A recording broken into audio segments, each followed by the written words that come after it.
Joe Biden is not a well man. It's not exactly breaking news, okay, not exactly a man bites dog story. We know that. But the trouble is that Joe Biden's unwellness, his obvious decline, tells us something about the broader Democratic Party and the broader left. This was Joe Biden's rousing campaign speech. I mean, this will go down in the annals of statesman-like rhetoric with Winston Churchill's fight on the beaches, with Ronald Reagan's time for choosing, and with Joe Biden's muttering incoherently. Lonnie knows I believe this every fiber of my being. We're posed. What I propose is it can be done. I think we're in a position to really make it happen. And my team and your team are already working closely together to light up the path forward here. Critical laws like the PRO Act to strengthen collective bargaining. On politics like prevailing and look, I guess I'm taking too much time. If you pretend it's slam poetry, it's actually much less sad. If you pretend it's slam poetry, it's actually got a kind of vibe to it. You know, we're posed, and the pro, and the anyway, I'm getting ahead of myself. But we can all laugh, and in some cases we're not laughing. We're saying this is really sad. No one should let this guy run. His decline, his selection, the things he's saying, the very fact that he doesn't know the lingo we're all talking about shows you completely how out of touch the Democratic Party is with the United States, with the American people, and why they're just not going to fix it. We'll get into it. I'm Michael Knowles. This is the Michael Knowles Show.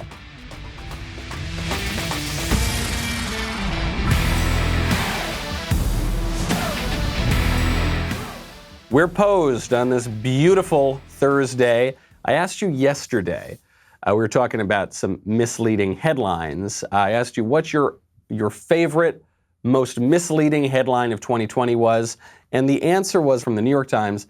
Elick pointed this out. It was that headline, it came out a couple months ago from the New York Times that said, let's call it the Trump virus. And I would agree. I mean, it wasn't the most misleading in the sense that they've actually just gotten some facts completely wrong on Russiagate, on the 1619 Project. But the Trump virus, it didn't even really make the argument that it was Trump's fault. It was just that ridiculous headline. So fair enough. Although, you know, when you're talking about misleading headlines from the New York Times, it is shooting fish in a barrel. We will get into that disconnect between what they're saying and the reality. We will get into that disconnect you see so much in the headlines. First, though, got to thank our friends over at Ring. You know, these days, it's good to protect yourself. It's good to protect yourself against people who want to steal your stuff. And there are a lot of people out there these days who are doing that. Ring is on a mission to make neighborhoods safer. Their home security products are designed to give you peace of mind around the clock. Ring gives you protection at every corner. Video doorbells let you answer the door and check in on your home anytime. Very helpful to me. I travel. Even with this coronavirus, I still travel. And sweet little Lisa is good with a shotgun, but I want to make sure that I can check in at any time. And it's great. Even if you're in the house, even if you're at the office, you can check in and just be with your home, even when you're not at your home. With outdoor security cameras, you can check in on every part of your house, never miss a moment. Smart lighting brightens up blind spots. Make sure you always come home to a brightly lit house. Really a tremendous product. Get a special offer right now on a Ring welcome kit when you go to ring.com/Knowles, Knowles. This is my favorite thing to give away as a housewarming present to people for two reasons. One, it's really cool and it really helps you. Two, it's inexpensive and it makes me look like a cool guy. The welcome kit includes the Ring Video Doorbell 3 and Chime Pro. It's all you need to start building custom security for your home today. Ring.com/Knowles, Knowles. Ring.com/Knowles. So Biden mutters incoherently, and that's not surprising at all. But he also mutters incoherently on public policy itself. So he mutters incoherently on the culture itself. And he's not exactly alone in this. What Joe Biden is showing us is it's not merely a process of mental decline, you would say. It's a process of political decline for the left and for the Democratic Party. Joe Biden wants you all to know not only is he posed, but everybody is woked. All the talk the last 20 years about driving down the rationale for unions, all of a sudden, this phrase, everybody's been woked. Well, guess what? The rest of the working class people in America have been awakened and realized, whoa, Why? Because I work at a fast food restaurant that I have to sign an agreement that I will not compete, a non-compete agreement, that I will not go across town to another fast food restaurant and try to get a raise. What in the hell is that about? You know that phrase, everybody's been woked. People are attributing this to his mental decline, but it's not that exactly. Joe Biden is not the first Democratic candidate in recent years to not understand the popular culture, to not be able to meme, as we describe about the left. Hillary Clinton, do you remember in 2016, she had one of the most cringe-inducing political lines I've ever heard. This was when that app Pokemon Go was very briefly popular, and you'd walk around with your phone and collect Pokemon. Anyway, she was trying to make this cultural reference, and she had this line. She told you that you had to take your love of Pokemon and bring it in to the election booth. Because we're going to have a lot of jobs from building infrastructure to coding, creating new apps. I don't know who created Pokemon Go, but I'm trying to figure out how we get them to have Pokemon go to the polls. Oh boy. Try the veal, folks. Tip your waitress. You get it? Pokemon go to the polls. Take my wife, please. Oh man, that would be too lame for like a 40s Borscht Belt comic. But why does the left do this? Doesn't make a lot of sense, because the left is the hip, young, woke, cool, right? So how come the left can't meme? And this is an eternal question. It's at least a question that we've been asking ourselves for the last 4 years. The left always says they're the cool, hip, future political movement, and yet they can't meme. They can't tell jokes. They can't make people laugh with spontaneous humor on the internet. They have to go through these contrived institutions. The reason for this is because the left controls the entire establishment. They run everything. We've made this point on this show before. They control the mainstream media, Hollywood, big tech, higher education, lower education, administrative government. They've got everything, okay? The newspapers, right? Everything.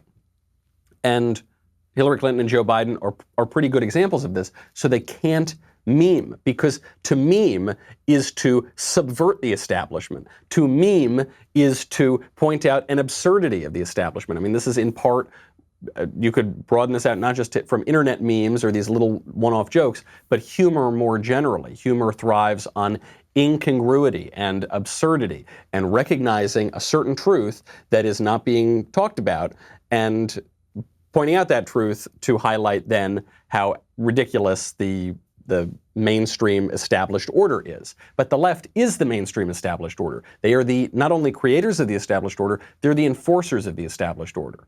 And so they can't be funny. It's why you think of political correctness, right? People scolding you for telling jokes, for saying words, canceling Kevin Hart because he made a joke 10 years ago. The left has this problem. And they're trying to work it out now. And Joe Biden is just an egregious example of the failure of trying to work this out. You cannot simultaneously be the establishment and subvert the establishment, at least not in any serious way. You can have the kind of typical liberalism of the rhetoric of liberation, but in terms of the actual institutions, you can't be the establishment and subvert yourself. A good example beyond politics of why this doesn't work, why the left can't meme, why they can't speak to us directly, why there seems to be a disconnect between the mainstream media and the American people, or Joe Biden and the American people. The reason for this is they don't know what we believe. They have no idea even the most basic elements of what we believe. They are caught in a fantasy world. The left is living in a fantasy world that's easy to live in because it is based on their ideology. The thing about ideology is always wrong.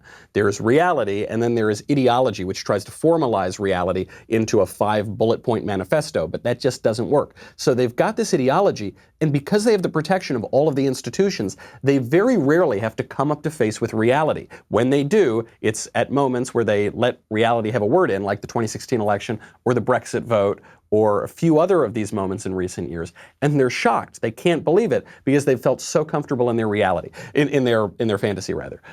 Don Lemon on CNN goes on CNN with his friend Chris Cuomo, and they're talking about how much they don't like the Founding Fathers and we've got to pull the Founding Fathers off of pedestals. And the example that Don Lemon gives as to why this is the case is that not even Jesus was perfect when he was walking on this earth. Take a listen. Here's the thing. Jesus Christ, if that's who you believe in, Jesus Christ, admittedly was not perfect when he was here on this earth. So why are we deifying the founders of this country? Admittedly, who's admitting that? That guy, Don Lemon, is saying that. He's declaring that. But Jesus, just a little history, theology lesson for you all.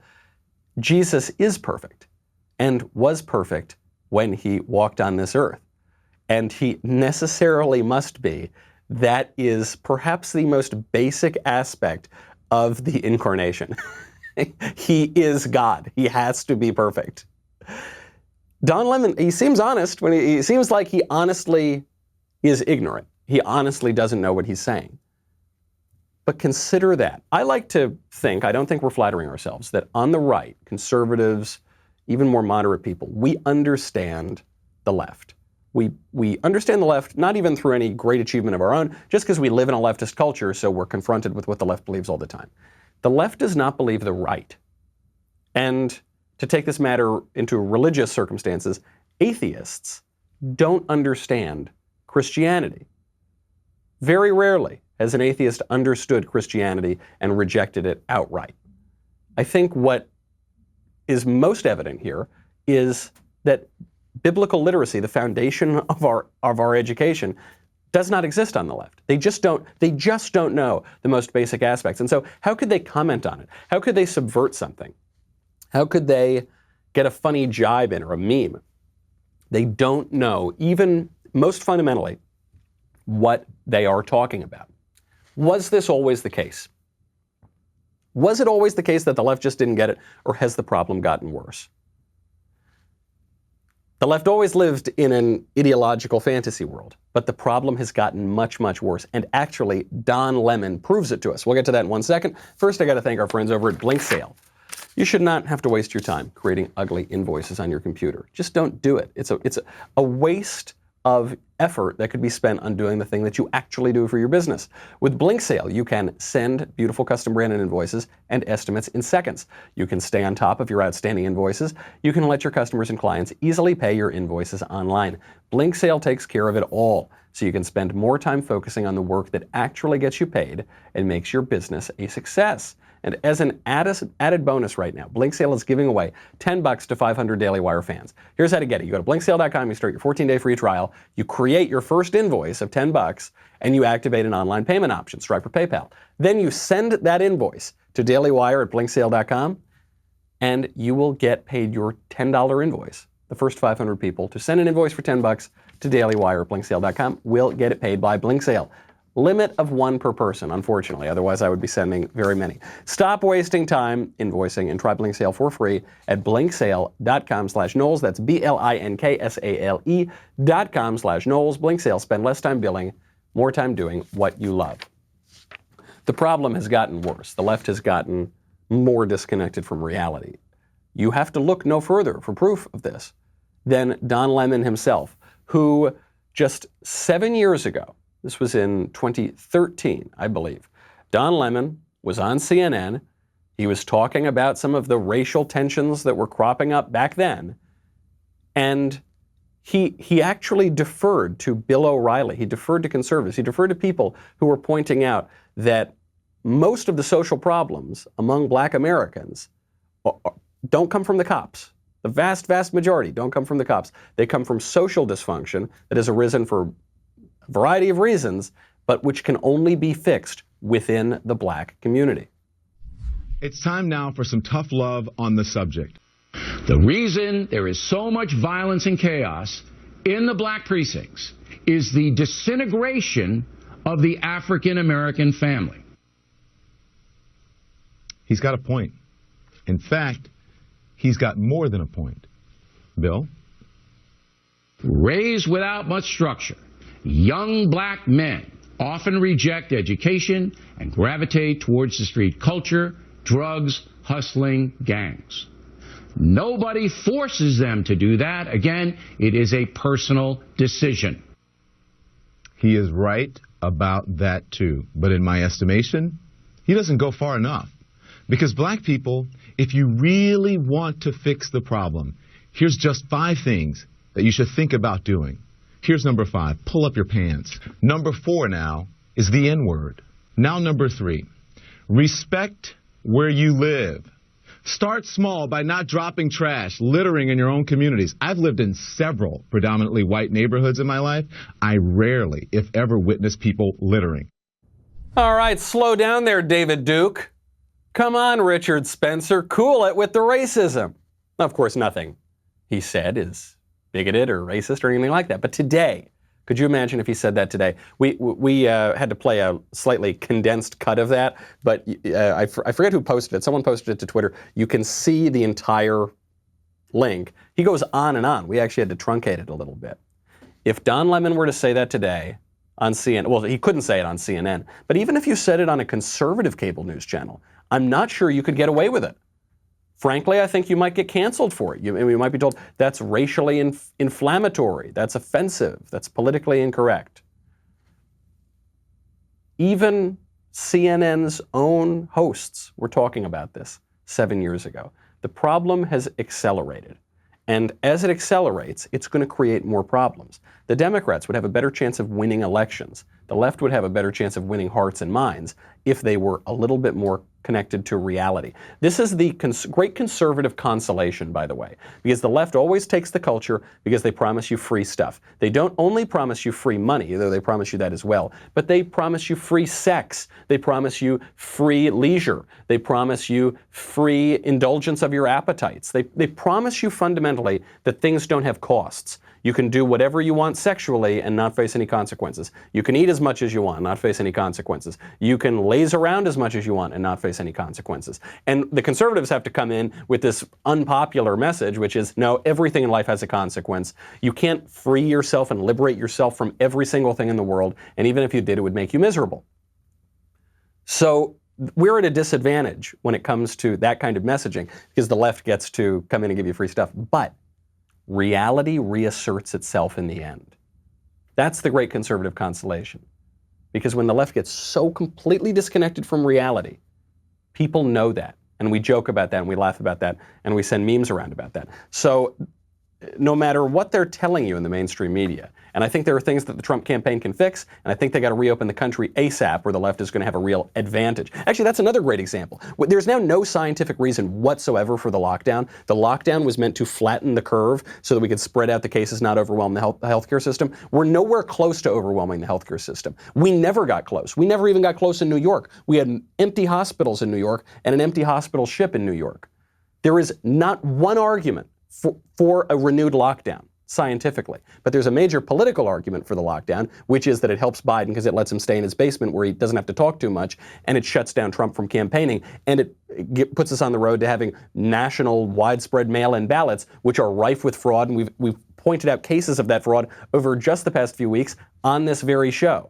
Okay, this is a great example, actually, of the disconnect between the scientific reality and the political ideology here. And there are a lot of people looking around and saying, wait a second, you told us not to wear masks a few months ago. We see on the CDC website that masks don't do very much at all. Your own arguments are contradictory. You told us that a zillion people were going to die. That hasn't happened. You told us the point of the lockdown wasn't even to save people's lives, just to spread out the deaths.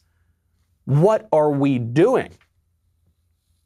That moves in our favor. So the left, if the right can wake up to it and finally actually advocate for our own positions, the left is not in a good place. And we know this because, as I predicted just a few days ago, they are already calling for Joe Biden to skip out on the debates. Tom Friedman, the inimitable Tom Friedman, writing in the New York Times, says, Biden should not debate Trump unless I worry about Joe Biden debating Donald Trump. He should only do it under 2 conditions. Otherwise, he's giving Trump unfair advantages. First, Biden should declare that he will take part in debate only if Trump releases his tax returns for 2016 through 2018. Biden has already done so. They're on his website. okay, what do tax returns have to do with coronavirus and the arguments against the debates? Nothing. They just know that it's going to put Trump in a very difficult position because Joe Biden has been on the government dole his entire adult life, and Donald Trump is a businessman, so he's obviously got complex finances, and they just want to open up some new attacks. Second, Biden should insist that a real-time fact-checking team, approved by both candidates but hired by the Nonpartisan Commission on Presidential Debates, and that 10 minutes before the scheduled conclusion of the debate, this team report on any misleading statements, phony numbers, or outright lies that either candidate has uttered. There is a fact-checking team at all presidential debates. It's called the candidates. That's what they're supposed to do. They're supposed to say, no, that isn't true. You just lied about that. That number is not right. Now, what the left does is they cheat. They put in their own moderators and their own fact checkers, like Candy Crowley, who did this in 2012 when Barack Obama was debating Mitt Romney, and it became a 2-on-1 debate, both of the Democrats against Mitt Romney. And she lied through her teeth, by the way, and only apologized after the debate when no one was watching anymore. They know, though, Tom Friedman knows, New York Times knows, that Joe Biden can't do that. He's not up for it. He can barely pronounce his own name. And so they're trying to set the stage to get Biden not to debate, as they should, because Joe Biden is now personally a little bit divorced from reality, but more broadly, his party and his political worldview is very divorced from reality. Now, ironically, at this time of presidential candidates being separated from reality, we've got a new entrance into the race. Kanye West is running for president. I got to tell you, I read through his very long interview that he just gave to Forbes. I kind of like candidate Kanye. I know I unironically am pretty pro-Kanye. I'm going to vote for Trump. I'm not going to vote for Kanye in 2020. But I got to tell you, Kanye has a lot of good things to say politically. Here's just the top line from the interview. He says he's running for president in 2020 under a new banner, the Birthday Party. That's the name of his political party, the Birthday Party, with guidance from Elon Musk and an obscure vice presidential candidate he's already chosen. The vice presidential candidate is just a preacher, I think, from the Midwest. Love that. Oh, yeah. Are you telling me you could pick either like some random congressman, some empty suit sociopath, like most people choose for running mates or political appointments, or just a good old preacher from the heartland of America? Sign me up, man. I'm with Kanye. He says that he's okay with siphoning off black votes from the Democratic nominee, thus helping Trump. He says, I'm not denying it. I just told you to say that the black vote is Democratic is a form of racism and white supremacy. Damn right it is. Absolutely. The way that they're taught, you see this constantly, people attacking Kanye because he's stealing votes. He's stealing black votes from Joe Biden, meaning Joe Biden owns those black voters. Deborah Messing, the actress, said this just the other day. So that's absolutely disgusting. She said, quote, he's playing Jill Stein. He's trying to take young black voters from Biden. It's disgusting. Biden doesn't own those voters. Sorry, lady. And Kanye West points that out. Love that. He says that he believes, quote, Planned Parenthoods have been placed inside cities by white supremacists to do the devil's work. Yup. Preach, man. Absolutely. That's the most concise description of Planned Parenthood that I have heard, and their political strategy of expansion into cities, that I have ever heard from any American politician. Now, he's wrong on China. He kind of likes China, so that's bad. And he wants to spring people from prison. That's not good. We don't like that very much. But, he's right on the Democrats. He says, this is a line of his too, let's see if the appointing is at 2020 or it's at 2024. But God appoints the president. If I win in 2020, then it was God's appointment. If I win in 2024, then that was God's appointment. What Kanye West is giving here, I know people think that sounds kooky and crazy. This is just a description of what St. Paul tells us in the scriptures, and it's a description of what Edmund Burke describes about providence, that there is an overarching providence to the world. Great stuff. I dig that. He says that we need to pray. We need to pray for freedom. It's all about God. And we need to stop doing things that make God mad. Yeah, man, that's like my political philosophy. Let's stop doing things that make God mad and pray for your freedom.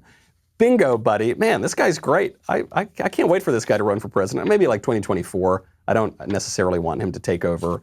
On abortion, I'm pro-life because I'm following the word of the Bible. Mm-hmm.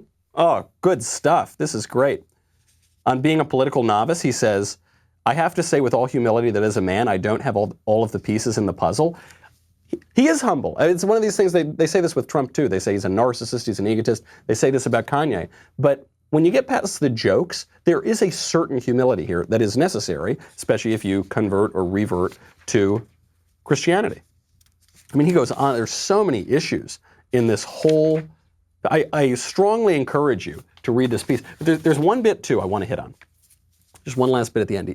He was asked about his policies, and he says, I don't know if I would use the word policy for the way I approach things. I don't have a policy when I went to Nike and designed Yeezy and went to Louis and designed a Louis Vuitton at the same time. It wasn't a policy, it was a design. We need to innovate the design to be able to free the mind at the same time. Yes, that's right. That's my view of, I know, that's my view of politics, though. We have been caught in this technocratic, egghead politics of just managing spreadsheets, what Edmund Burke might have called the sophisters, economists, and calculators, who he derided. And so Kanye comes in, he goes, yeah, I don't want all those stupid egghead things. I've got a vision. We got to pray for our freedom, got to do the right thing, got to stop killing babies. I think it's great. It's terrific. I look forward to the future Kanye run. He even said in there, he goes, I'm not sure, I don't have total clarity if it's 2020 or 2024. If he runs in 2020, that's fine. I think he's probably going to miss the filing deadline, and I like Trump, so that wouldn't be. But whatever, I don't care. Even if he runs, that's fine by me. All the libs think he's going to steal votes from Biden anyway, so whatever. We'll let them get very upset about that for a few months. But regardless of whether or not Kanye becomes president, I'm not willing to give my endorsement for President Kanye yet. But regardless of whether or not he does, what he says about politics there has more sophistication and political wisdom than 100% of Democrats in terms of actually like a virtuous politics, and really more than probably 70% of Republicans. So I congratulate Kanye. I think that's good. Also on some good news for our politics, the Little Sisters of the Poor have just beaten Barack Obama. It's amazing that Barack Obama would pick a fight with a group of nuns called the Little Sisters of the Poor, but he did. He pushed for his Obamacare law to force the Little Sisters of the Poor and other religious groups to pay for abortion-inducing drugs and birth control in obvious violation of their conscience. This was litigated and went all the way up to the Supreme Court, and it's been going on for years. And we got a decision, and luckily, actually, it wasn't even a 5-4 decision. It was a 7-2 decision. So you had, I believe it was Sotomayor and RBG sided against the Little Sisters of the Poor because one of those is the least impressive member of the court and the other one is the most partisan member of the court. And you had Kagan and everyone else, but Kagan, probably the most notable liberal, go over and side with the Little Sisters of the Poor. There's just no argument here. I mean, it's not even close. Obviously, the federal government should not force nuns to pay for abortion-inducing drugs. The fact that this is even a religious question, though, should worry us. The fact that the state religion of liberalism, of doing what you want, of if it feels good, do it, has this much sway over our religion, traditional religion. If you're a Christian, if this would affect you, this could affect you if you're Jewish or Muslim. The fact that they have this much sway over it is troublesome because it means this isn't over. What the left understands that the right doesn't is that court decisions are not final. They will keep relitigating them until they get the decision that they want. A nice win for the short term, but we're going to have to rethink our conservative legal movement in the long term, I think. But for today, let's be happy. And with the Little Sisters of the Poor. And with the Little Sisters of the Poor and with Kanye, let's pray for freedom. Because the state religion is pretty broad. You know, there was this story that came up out of Canada. So it's America's hat. It's not in America, but it's similar ethos. And I wouldn't at all be surprised if we saw the same story in America. In Canada, they painted a crosswalk in rainbow colors, not to remind man that God will never again destroy the earth in a flood, but to support sexual liberation and gay rights, but now it's so much more than just homosexuality. They're very upset up in Canada. The cops are investigating a major serious crime because they found tire marks in the crosswalk. Pride crosswalk defaced outside West Vancouver police station. They're looking for a black Ford Mustang with red racing stripes along the top and sides. because there were tire marks in a crosswalk. Have you ever seen tire marks in a crosswalk? Probably you have, because you know what drives over crosswalks? Cars. You know what cars have? Tires. You know what happens when you hit the brakes? You get tire marks.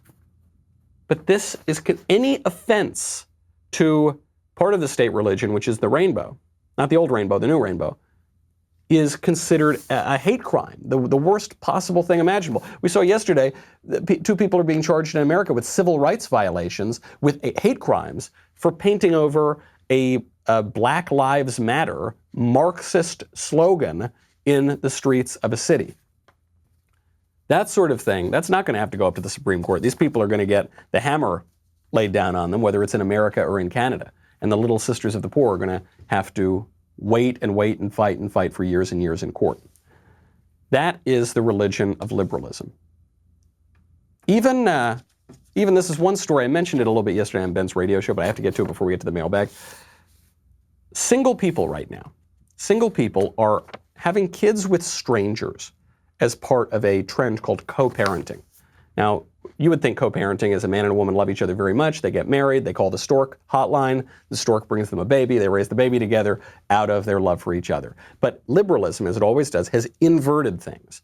So now, instead of bringing your love for another person into it manifestly a love that is a person, and then you give your love to that little baby, now we only love ourselves. We are only out for ourselves, and everything is about giving us pleasure and giving us what we want. So the story goes, they're skipping love and marriage. They're going straight to the part about a baby in a carriage. Yelena Prenoza, 41-year-old accountant living in Staten Island, has an 18-year-old daughter, but that hasn't stopped her from yearning for a brother or sister for my daughter. After her hubby of 8 years made it clear he doesn't want any more kids, she split from him 4 years ago and turned to the internet for answers.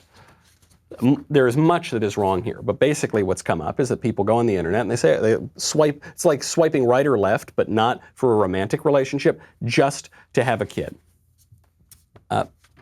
Much wrong with it. Much is backwards. First of all, you want a child to grow up in a stable, loving home, not with 2 random people who met one time and live in different places and maybe sort of know each other, but they're going to have a kid together. You don't want to intentionally deprive a child of one of its natural parents, which is happening more and more these days. You don't want to make the kid all about you.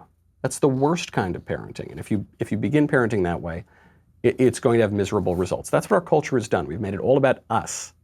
We've made it all about our own fantasies. And you know what it's done? It's made us all miserable. You can see it in public opinion polls. We're more anxious, we're more stressed, we're more suicidal than just about ever.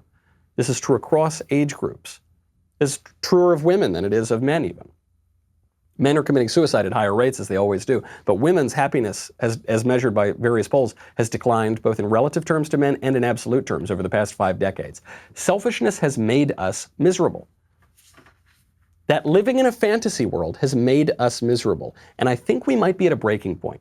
I think we might be at one of these points that happens every so often, every few decades, maybe only every few centuries, where reality begins to reassert itself. And people are waking up to that. And that's an ugly thing. When you wake up from a dream, when you wake up sleepwalking, things can go wrong. It can be very jarring. It can be very scary. That may be the moment that we're in. This election that we're talking about, Joe Biden and Donald Trump, that is one symbol. It's a clear symbol of it too. Which way are we going to go? How are we going to wake up from this? Is it going to be nightmarish, or are we going to be happy to welcome ourselves finally back into reality? That remains to be seen. We will get to the mailbag in just 1 second. First, though, I have got to thank all of you for heading over and subscribing on Apple Podcasts to The Michael Knowles Show. And I've got to thank you for going and subscribing to The Michael Knowles Show YouTube channel. And I want to thank all of you for going to my MySpace page, because I hadn't seen that in probably like 15 years or so. And so that's really cool, too. Be sure to check out my chat with Donald Trump Jr. on the YouTube page. We spoke to him yesterday. And we spoke to the man, the myth, the legend, Mark McCloskey. He's the guy in St. Louis with the gun outside his house in the pink polo shirt and the white chinos. He's a hero. He clears up a lot of misinformation that people are spreading about him. Super cool guy, so check that out. Also, get a Daily Wire Reader's Pass, 99 cents for your first month, $3 a month after that. You get lots of great insight going into the election, so it's absolutely terrific. Head on over to dailywire.com for that and buy Ben's book. Head on over. Ben has a new book out. Ben writes a new book every, it seems, 36 hours. This is a terrific book. It's How to Destroy America in 3 Easy Steps. He seems to have pre-visaged what is going on right now in this country, people tearing things down. He talks about the disintegrationists as our country is disintegrating. So you can pre-order your signed copy at dailywire.com/Ben. Get that today. Head on over to dailywire.com. We'll be right back with the mailbag.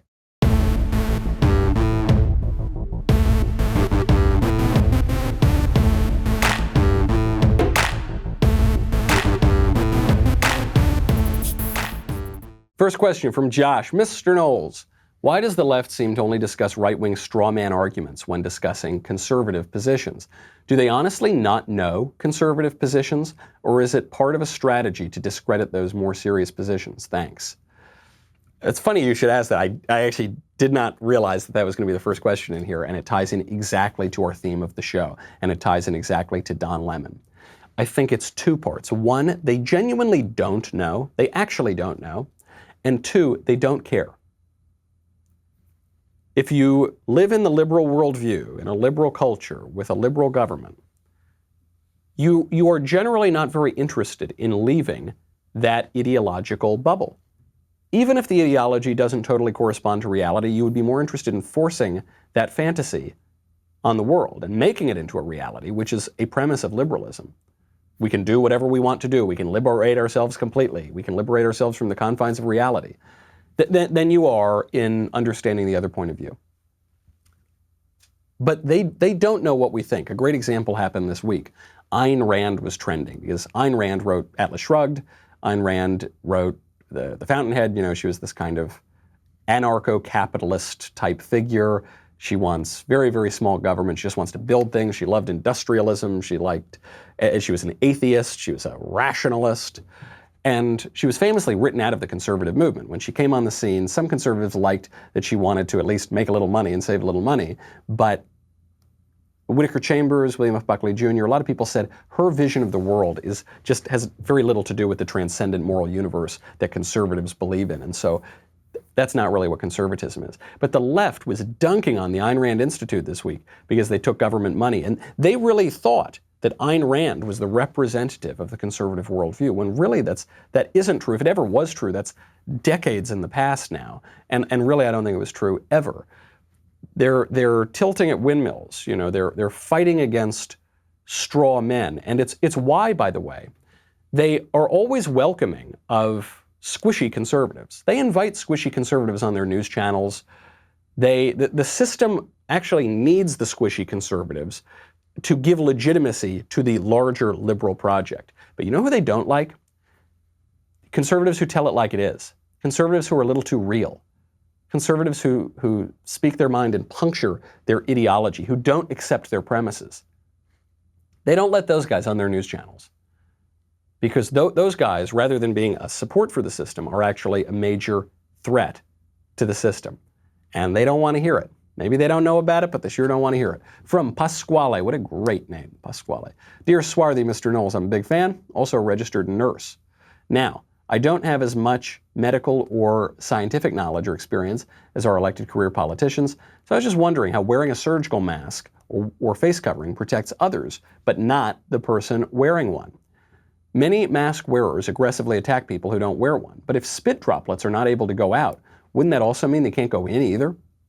Or is that $1 bandana made of some magical one-way material? P.S. I'm also an Italian-American and I'm extremely offended by your use of the word swarthy, which I'd never heard before. I'm going to raise money to build a Michael Knowles statue, then knock it over because I'm bored and have nothing else to do. Fair enough, totally understand. That's the age we're living in. You got to build up statues just to knock them down. On the point about the masks, of course, you're right. Initially, people wear masks to protect themselves, generally speaking. And that was one of the ideas early on in this coronavirus thing. But they realized that if you're just wearing a mask to protect yourself, then that gives you the right to decide whether or not to wear the mask.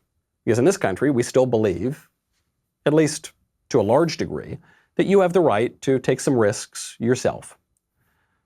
So they couldn't have that narrative continue, because then no one would wear the masks and no one would be as freaked out about the lockdown, and they couldn't push nationwide mail-in ballots, and they couldn't lock Joe Biden in a basement and not have him make mistakes. So there were many, many implications to these policies. So what they had to do was say, it's actually not about you. You have to wear the mask, because if you don't wear the mask, You're killing grandma. You're killing someone else. It's much more effective at whipping up hysteria, and it's much more effective at getting people to fall in line.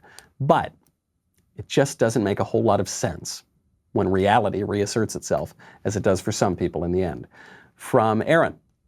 Hi, Michael. Do you think religiosity will decline in America? What do you think it would take for atheism to decline? Thanks. No, I don't think religiosity ever really declines, not in the long run. I think religiosity just gets replaced by another religion.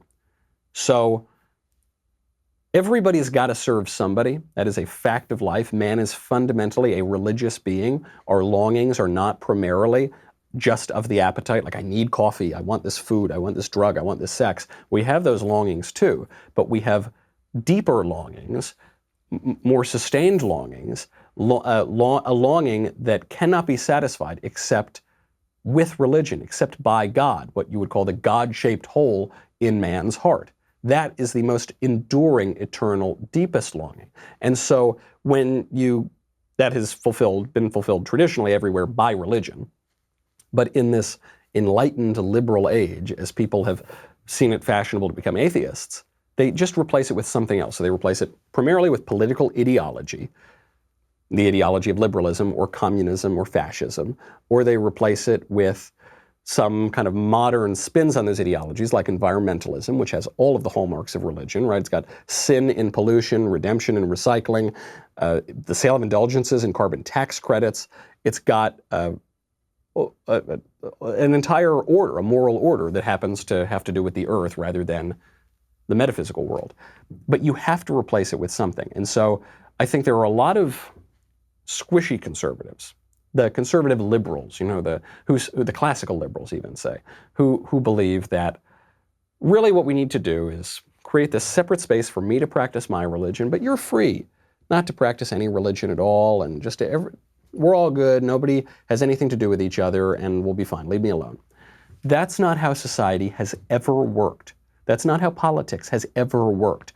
Politics comes from the Greek polis, the city-states, where people live together. That's what it's about. How do we all live together? And so it does have an effect. We got to get this kind of ideological libertarian notion out of our minds that we have no effect on other people and other people have no effect on us. We live in society. We are social creatures. That's how Aristotle defines man. And when you're living in a culture that is avowedly atheist or liberal or environmentalist or whatever, that is going to have an effect on your religion. They are going to come knocking on your door. Ask the Little Sisters of the Poor about that. They've been fighting this for years. And they got a little mild win, but they're going to be fighting it for years more, I promise you. So the key, it is not merely enough to leave everybody alone. What we have to do, if you're Christian, is to follow the commission that you are given, which is to evangelize. We need to persuade people of our ideas. If we don't do that, if we're not winning, we're losing. From Katie. Hey, Michael, I'm dating a liberal. Here's your first problem. Things started off fine, but more and more he's trying to empower me by insisting that I pick up the check at restaurants and open doors for him. I don't think it'll work out, but I'm also confused about how to break up with him since he already encourages me to see other men in our relationship. Any advice would be appreciated. Thanks. I can't tell you if that letter is a joke or is serious. That's how crazy our culture's gotten. That I could see that being a joke. Some conservatives just wrote that in as a joke. I could also see that being an article on Slate. And I've read articles like that on Slate. And I've heard experiences like that from my female friends who have dated liberals. That's a very bad situation. I guess, though, we're all focusing on the guy, this liberal guy who has these crazy ideas of, you should sleep with other men and you should pick up the tab. But really, maybe you're the one who's got the craziness here. Maybe you're the one who's got the mental problems. You're the one dating the guy. I think there's a lesson there for all of us, we conservatives. We're the ones going along with all this craziness. We're the ones not fighting back. All right. One more question from Chris. Hello, Michael. I keep reading on places like Forbes and NPR that the recent spikes in coronavirus cases are not due to the recent protests, of course. However, I just find that difficult to believe. Are they just lying, omitting relevant information, or what? What is the cause of this recent spike? Thanks. Keep up the great work. It would seem to me that if there is a spike in cases, it might have something to do with the hundreds of thousands of people around the country who were rioting for the past several weeks. The fact that public health officials, quote unquote, want to tell you with a straight face that the virus can discriminate between political worldviews, and it knows that it's going to attack and spread among the conservatives, but not among the leftists, that is ridiculous. And the people who say that have no credibility. And the scientific establishment that's been wrong at every turn about this virus has no credibility. I think the virus is in many ways, it only occurred to me actually doing this show today, the virus is in many ways one of these incidents that is hastening the final confrontation of at least this era between illusion, delusion, and reality. Because we're looking around and we're saying, you told us 2 million people, 2 million Americans were going to die of this thing within weeks. That didn't happen. You told us flattening the curve was about spreading out the infections. Now you're changing that and saying it's about saving lives, which is not possible. You told us the hospitals would be overwhelmed. That never happened. You told us that it was bad to protest the lockdowns, but then you told us it was good to loot and riot for a Marxist organization. You can't believe that stuff. And I think the most enduring legacy of the Trump era will be cracking, finally, that patina of credibility that the mainstream media and the political establishment had. They're not credible. They don't deserve our credence. They are no better at running this country than anybody else, including Kanye West. And frankly, people like Kanye West seem to have much more promise than that desiccated liberal establishment of both parties. That's how you get Donald Trump. And I hope that's how you get another 4 years of Donald Trump. All right, that's our show. I have got Ben's radio show coming up tomorrow, so you can listen then. In the meantime, I'm Michael Knowles. This is The Michael Knowles Show.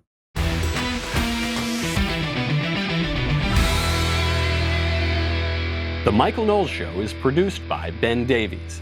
Executive producer, Jeremy Boring. Supervising producers, Mathis Glover and Robert Sterling. Technical producer, Austin Stevens. Assistant director, Pavel Wadowski. Editor and associate producer, Danny D'Amico. Audio mixer, Robin Fenderson. Hair and makeup, Nika Geneva. Production assistant, Ryan Love. The Michael Knowles Show is a Daily Wire production. Copyright Daily Wire 2020. You know, the Matt Walsh Show, it's not just another show about politics. I think there are enough of those already out there. We talk about culture because culture drives politics and it drives everything else. So my main focuses are life, family, faith. Those are fundamental, and that's what this show is about. I hope you'll give it a listen.